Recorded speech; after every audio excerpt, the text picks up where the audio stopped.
In order to get anything to happen, you have to take a certain amount of risk, and you have to sort of go into an area where you're not sure you're going to be able to pull it off. George is always known as an innovator. Here we go again. He's doing something new. He's doing something different. It certainly is it's a risky idea. The quality of an image that's captured on a digital camera does not stand up against the same image that would be captured on a piece of motion picture film. When you're shooting a film, it's like doing beautiful art, you know, traditional art. Video today is still modern art, not even good modern art yet. There is a lot of controversy about the fact that we're shooting this digitally. As far as I'm concerned, they should have been shooting digital cinema 20 years ago. People say, why am I doing it? You know, the real question is, why not? Well, the very first time that George ever discussed his concept of a digital future for the cinema and television was in 1989. And I'm even amazed now how precise that vision actually was about what he wanted to achieve. First of all, there was a series, Young Indiana Jones. He wanted to make that a test bed for digital effects. On the Young Indiana Jones Chronicles, which was shot on 16mm, by the way, George was already tampering with digital additions, digital extensions, and replication. That series was really the test of digital technology. George wanted to fold the technology that we had developed on Young Indy and try and do the same thing in a feature film called Radioland Murders. He was curious to see if it was possible to do the same thing on 35mm and project it onto a big screen. No one had a problem in terms of the effects. In fact, they're imperceptible. Even though the film wasn't successful, that part of the process was incredibly successful for us. So George had the confidence to use that same technology in The Phantom Menace. Stand on, let's go. And then we've gone one stage further in episode 2, actually shooting on digital. For the kind of films that George makes, the kind of films that we make, we are ostensibly in the digital arena from the first day that we actually start working. Most people fail to realize this, but basically what happens is every single frame, every single shot in the movie has a digital effect. Pretty much every set has blue screen, even if it's just out a window or something. It's everywhere.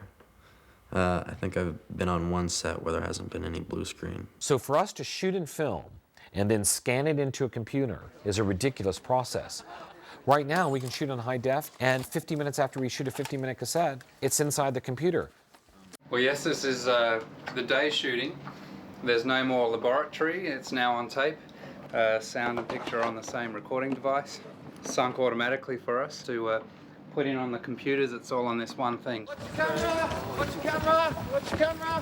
What's the camera? We wanted to shoot the last film this way, and had been working with Sony for several years to try to make it happen, and just couldn't get the cameras built fast enough. There were certain inherent basic issues. Video is shot at 30 frames per second, film is shot at 24 frames per second, and that was a major holdback for us. The biggest difference with these cameras is that they were developed to provide a 24 frame per second frame rate, which is exactly the rate that we've been using for production photography and film.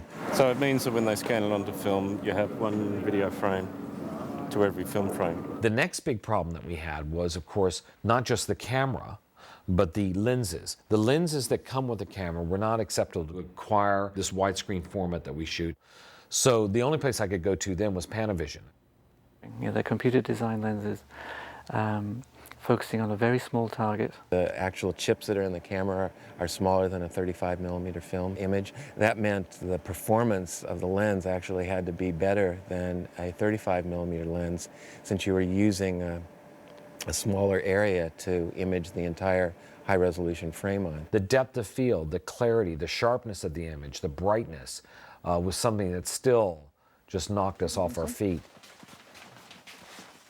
There's never any doubt about whether or not you can see something in the background, or you will see something in the background. It's exactly how it's going to be on the big screen. The cameraman, the prop department, wardrobe, hair, myself, everybody gets to see the dailies, everybody gets to see if anything's wrong, and they get to fix it by the next take. Whereas normally you wait until the next day and then you have to go back and reshoot it.